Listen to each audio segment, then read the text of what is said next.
Skilled pilots perform some of the most difficult and dangerous plane landings imaginable. Here are 15 of the most difficult plane landings. Number 15. Aircraft carrier landings. Aircraft carriers are the most powerful naval ship, providing a platform from where both nautical and aerial missions can be launched. Their maneuverability comes at a cost, however, because their short runways and instability on the currents and waves of the ocean make them arguably the most difficult landings pilots can ever be required to make. Nowadays, they have an angled design that allows for landings and takeoffs to be conducted simultaneously, but still, there's not quite enough room for approaching jets to decelerate fully. They have to calculate their touchdown precisely to land at the right spot, and cables latch onto the jet to help bring it to a full stop. Even with all of this, landings can be pretty hairy. There's a reason why these pilots are seen as the best of the best. Number 14. Paro Airport.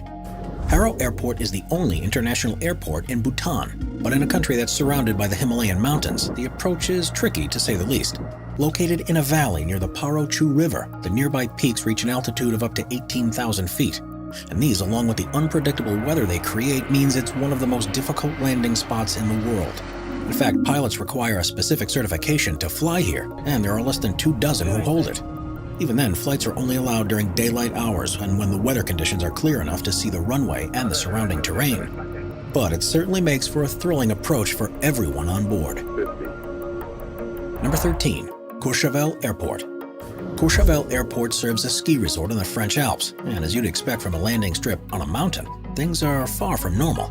First is that it's extremely short, at a length of only 1,762 feet, and to counteract this to help planes slow down, it's been built with a gradient of 18.6%. By landing on an incline, they decelerate much quicker than normal, but this poses extra complications. Pilots have to be precise when landing here with so many mountains surrounding it. There's no opportunity for a fly-around for a second attempt. To make things even more difficult, the runway has no lighting aids or instrument approach procedure, which means the pilots have to calculate the best way to land in a different way each time. Number 12. Gibraltar International Airport. Gibraltar is a piece of land at the southernmost tip of the Iberian Peninsula, and is part of the United Kingdom. It's separate from the rest of the country of Spain that it's connected to. With so little space, it's a miracle that there was room to build an airport in the first place. But this has come with its compromises. It might not seem like there's anything too unusual on the approach, but pilots have to contend with harsh winds that blow across the Mediterranean, and have to time things perfectly. Unlike most airports where the runway is solely used for takeoffs and landings, the one here is bisected by one of the busiest highways of the town. Land too early and you might find yourself careening straight into a line of traffic, and planes constantly have to be on the lookout just in case users of roads miss the warnings to stop when a flight is approaching. Number 11. Qaqortoq Airport. Qaqortoq Airport is in southern Greenland and is one of only two in the country able to accommodate large aircraft. It's a vital transport hub for the region. Surrounded by glaciers and mountains, it's a challenging approach even for the most experienced of pilots, and it's not uncommon for slight miscalculations that can lead to the plane skidding off the runway. So difficult is it to see the peaks near this airport that there have been 2 fatal accidents as a result of hitting ice caps on the final approach for landing. This is probably clearly in the thoughts of every pilot flying here, and this is the reason extra training is needed before they're allowed to attempt it. Number 10. Barra Airport. The investment needed to build a dedicated runway and airport facilities can be far too expensive for some places, and on the small Scottish island of Barra, they've done away with tarmac altogether.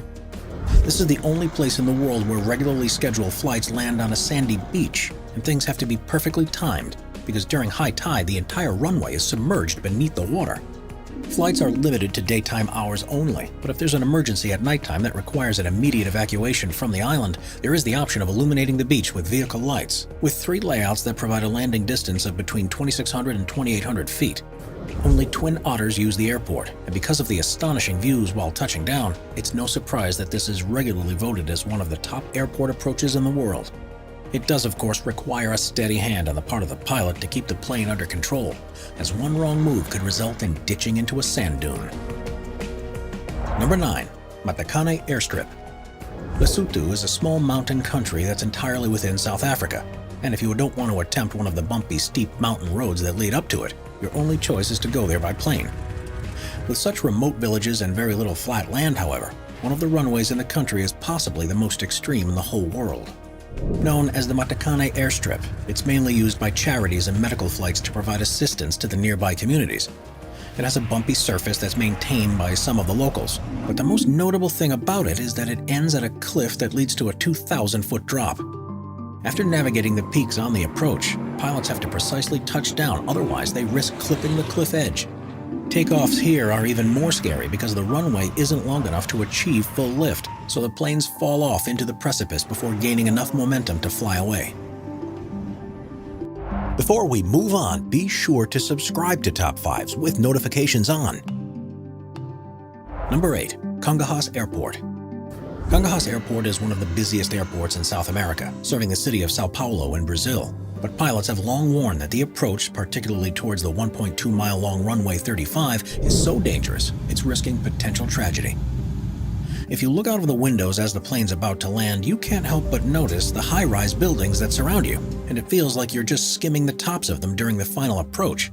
Add to this the rapidly changing weather conditions in the area, and pilots have very little room for maneuver to touch down. Within the industry, it's often referred to as the aircraft carrier, and if they fail to get the wheels on the tarmac within the first 1,000 feet, they're told to abort and try again. Things quite often go slightly wrong and planes run off the tarmac at the end, which is why airport authorities have had to introduce strict limits to the number that can land there each hour, so no one is feeling time-pressured into decisions that could lead to even more accidents. Number 7. Gisborne Airport. Gisborne Airport covers a small 400-acre site near the city of Gisborne, which is on the east coast of New Zealand's North Island. At first, the 3 grass runways and the 4,300-foot-long main concrete runway look just like you'd expect from a single terminal airport, but this one is rather unusual. Because of the limited space for routes in and out of the city, the main runway has a railroad track that passes straight across it. It's one of the only places in the world where this happens and requires constant communication between air traffic control, the railway company, and any approaching planes to ensure the runway is clear when they're making their approach. Plans are, however, underway to reroute the railway because it's a complication that's simply not necessary, especially with the intent of the city to begin to attract increasing tourist numbers in the next few years.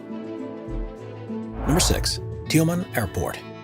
Tioman Airport is the only airfield on the small Malaysian island of Tioman, and it's notorious in the region for being one of the most difficult strips to safely land on.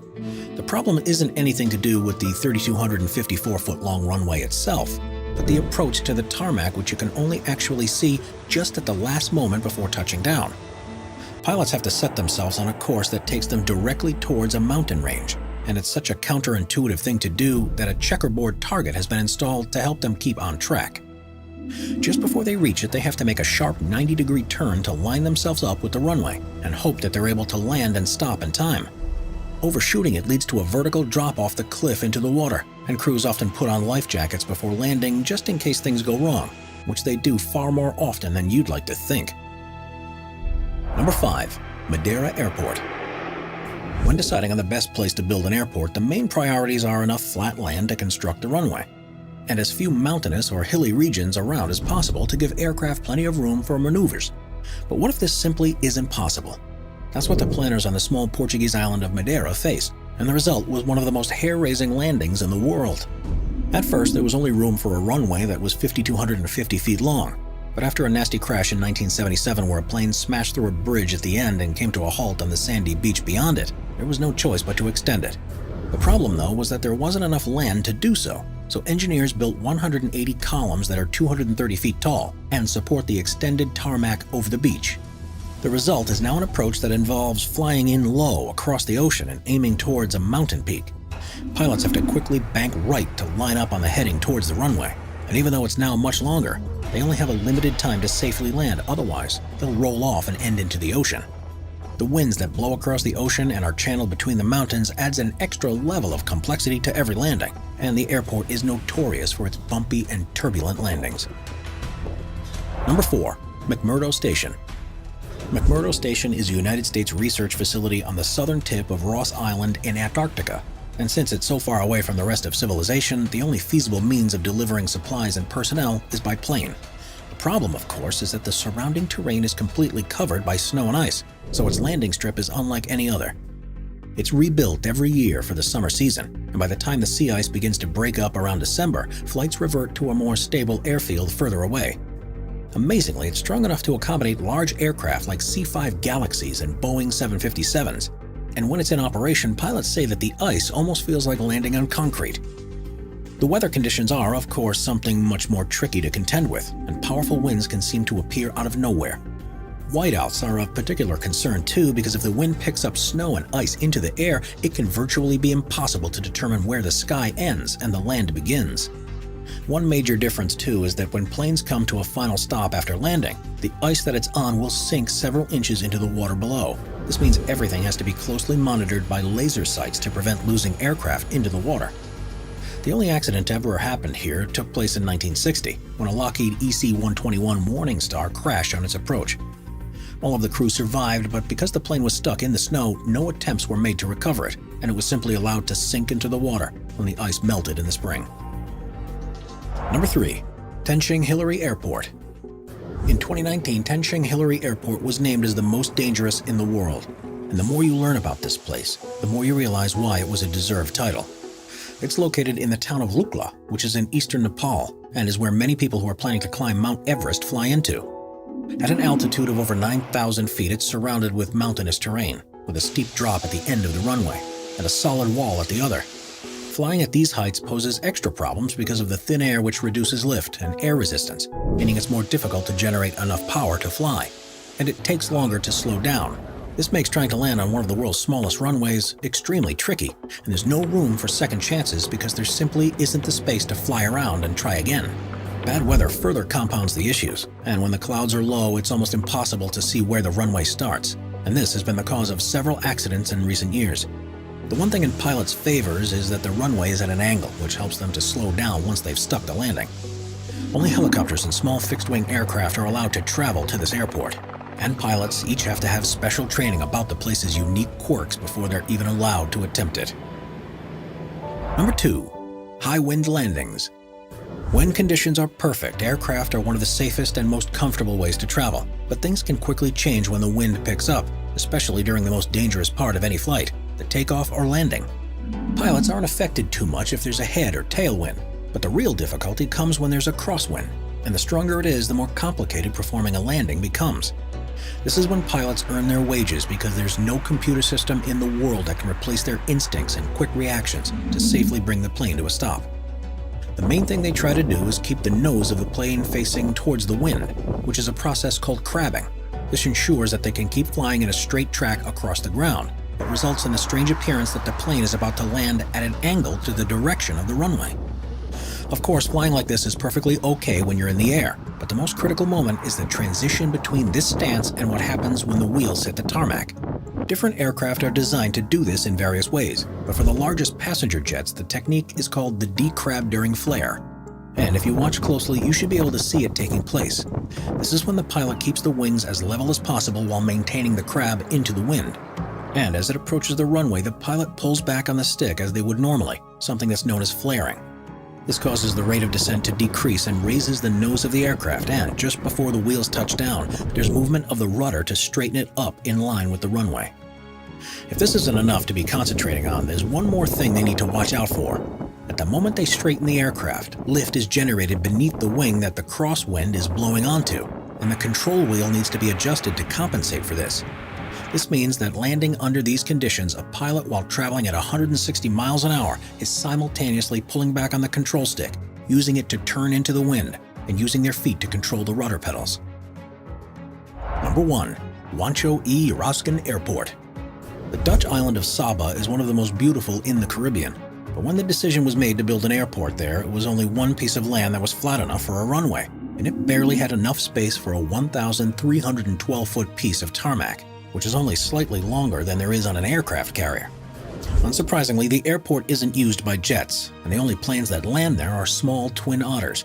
Only captains are allowed to control the plane as it approaches, as they contend with unpredictable updrafts from the ocean and the mountainous terrain of the island itself. As you can see, there's no room for overshooting the runway, because on either side there's a sharp drop-off over the cliff to the ocean below, which makes it surprising that after opening in the 1960s, there hasn't ever been a single accident. Subscribe to Top 5s for more and check out some of our other popular videos.